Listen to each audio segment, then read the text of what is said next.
The Alamo. What made the Alamo famous was the battle. The Alamo. It was a fortress and was to become a shrine. But first, it was a mission. Mission San Antonio de Valero was founded in 1718 as one of a chain of Spanish outposts when Texas was ruled by Spain. With a presidio, or fortress, it was established along the banks of the San Antonio River to hold the vast and almost empty spaces of Texas for the Spanish crown. The purpose of the missions was to teach the Indians the white man's ways, to make them loyal subjects of the Spanish crown, citizens of New Spain, to teach them the Spanish language, and to convert them to La Santa Fe, the Christian religion. And in the missions, the Indians learned to till the soil, plant seeds and raise crops, build dams and irrigation ditches, acequias and aqueducts, to feed and clothe themselves and defend the mission walls against raiding Apaches and Comanches. And in the great ranches of the missions, how to tend cattle from horseback. The mission Indians were the first Texas cowboys.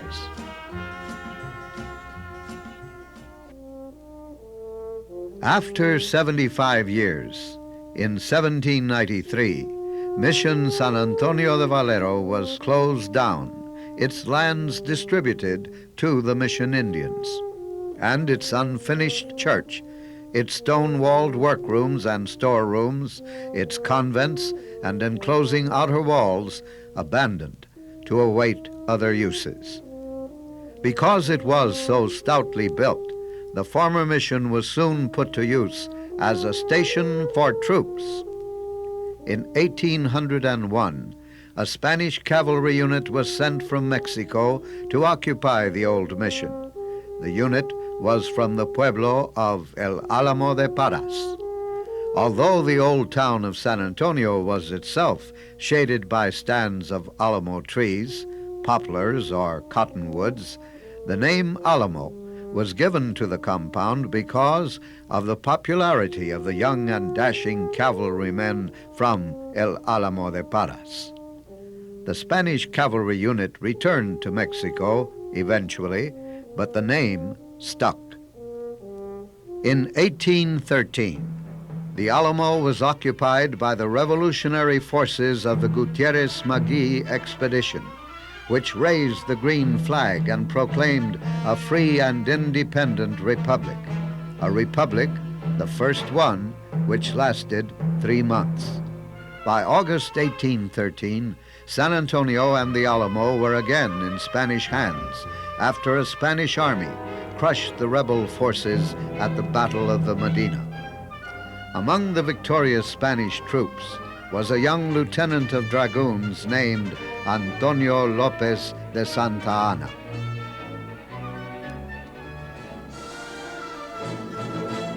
In 1821, Mexico won independence from Spain, and the young Republic of Mexico continued the settlement policy, welcoming to Texas a new wave of immigrants, English-speaking immigrants from the United States.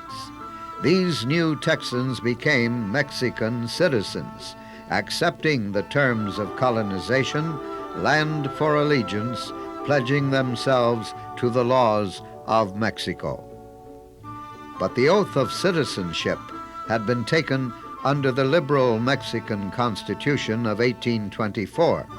By 1830, the rules had changed. But first, Texas lost its old status as a separate province and was merged with Coahuila. The new state legislature of Coahuila y Texas called for only one representative from Texas, 10 from Coahuila. Worse yet, the Texas archives containing the title deeds and land grants for all settlers, native-born or naturalized, were carted off from San Antonio to Saltillo, 300 miles away. Landowners were suddenly without representation and lacking titles to their land. The first meeting in protest against the removal of the capital from San Antonio was held in front of the Alamo and led by Jose Antonio Salcedo, the political chief of San Antonio. The rumble of discontent grew louder when in 1830 the government at Mexico City passed a law prohibiting further immigration from the United States.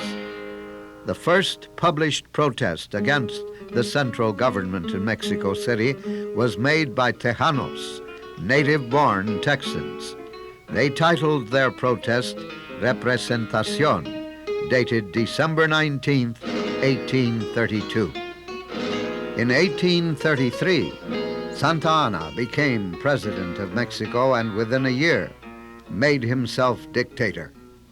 The seeds of future conflict had been sown. The political differences between the Mexican government and the settlers from the United States were specific issues of tariffs and slavery, underlying its cultural differences of traditions, customs, laws, language, and religion.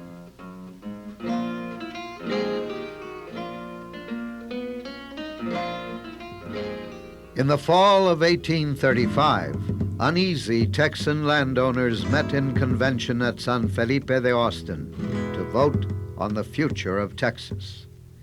Among the delegates were some Spanish-speaking Tejanos angered by the usurpations and abuses of the central government in Mexico City, 800 miles away. The members attending the meeting called their convention the consultation of the chosen delegates of all Texans.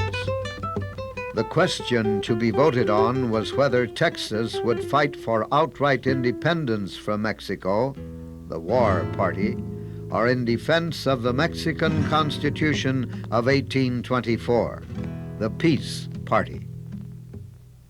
Events decided the issue. Since October, San Antonio had been occupied by 1,200 Mexican troops under General Martin Perfecto de Cos, Santa Anna's brother-in-law. On November 7, 1835, the delegates at San Felipe drafted the Declaration of Causes, outlining the reasons why they believed it necessary to take up arms against the military dictatorship and declaring Texas no longer morally or civilly bound by the Compact of Union. The Texans held it to be their right during the disorganization of the federal system of Mexico and the reign of despotism to withdraw from the Union and to establish an independent government. On December 5, 1835, a Texian and Tejano force led by Ben Milam attacked General Cos's troops in San Antonio and forced his surrender. 160 of the 300 men who took the town from General Cos were native Texans, Tejanos. In the first months of 1836, determined to put down the uprising, the dictator, Santa Anna, marched north towards the frontier of Texas and the Alamo. On February 23rd, the vanguard of his army arrived in San Antonio, and on that first day, the small force of Texians commanded by James Bowie and William Barrett Travis withdrew within the walls of the Alamo. Once a mission, now a fort, whose stout stone walls would offer a place to stand and fight, the Alamo. From inside the walls of the Alamo, the 159 men could clearly see the red flag hoisted on the tower of the old church of San Fernando, the flag of no quarter. On February 24th, William Barrett Travis, signing himself Lieutenant Colonel Commanding, wrote a letter addressed to all Americans. Fellow citizens and compatriots, I am besieged by 1,000 or more of the enemy under Santa Anna. I have sustained a continual bombardment and cannonade, and have not lost a man. The enemy has demanded a surrender. Otherwise, the garrison are to be put to the sword. I have answered that demand with a cannon shot, and our flag still waves proudly from the walls. I shall never surrender or retreat. Victory or death. As dawn broke on February 25th, the 2 batteries of artillery that Santa Anna had ordered positioned during the night opened fire. The range, about 1,000 yards. But the artillery had little effect. The walls of the Alamo were thick. On the 3rd day of the siege, Captain Juan Seguin was sent out with an urgent message to General Sam Houston, a last plea for help that could not come, for Sam Houston had no help to give. James Butler Bonham left the Alamo on February 27th for Goliad. His mission was to bring Colonel Fannin and his men to the relief of the Alamo. Bonham reached Goliad on the 29th, but found Fannin hesitant about leaving the fort. His hesitation was to seal the fate of the men at the Alamo and the 400 men he commanded at Goliad. All Fannin offered was a safe refuge at Goliad for the gallant messenger from the Alamo. His answer was no. I will report the result of my mission to Travis or die in the attempt.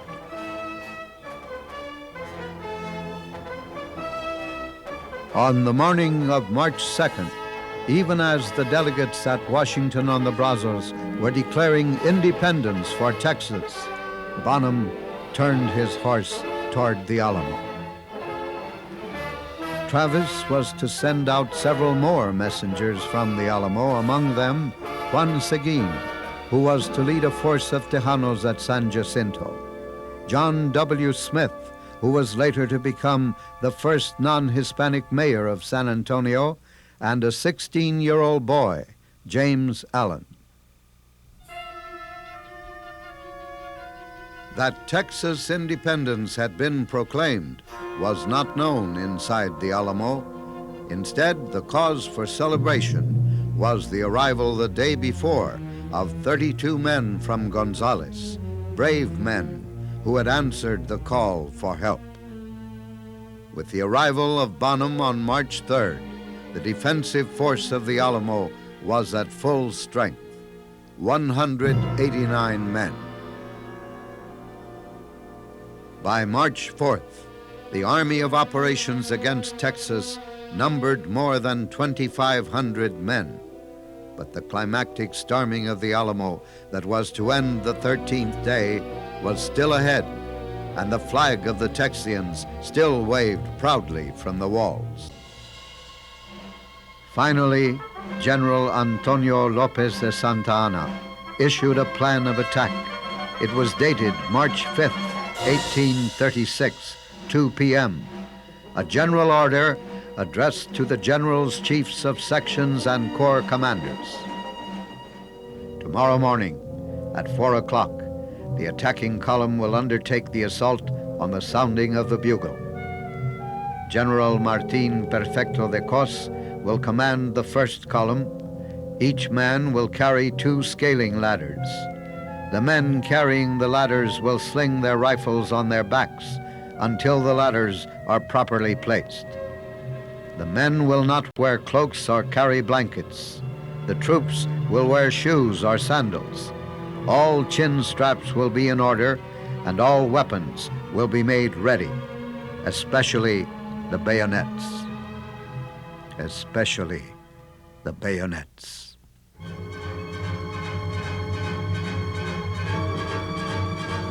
March 6th, 1836.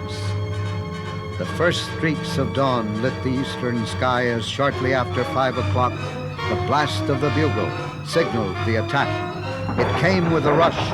4 columns surged toward the walls of the Alamo.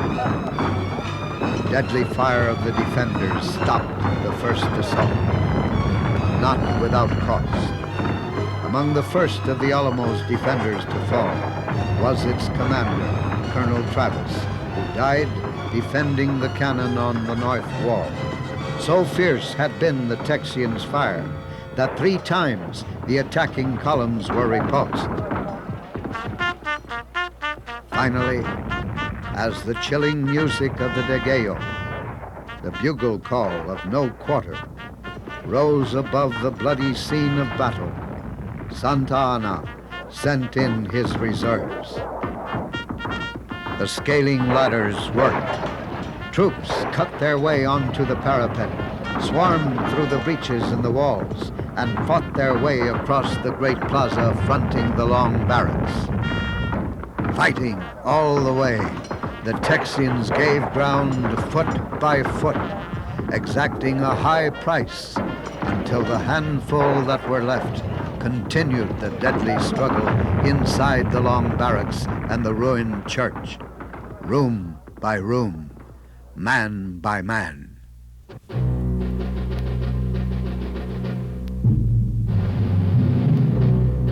189 men defended the Alamo. Did any of them surrender? It is still a matter of dispute. But what is written in history is that the Alamo fell, and that none of those who fought from inside its walls on that 13th day survived. All perished in the cause of freedom, freedom for Texas. Remember these men. Remember the Alamo.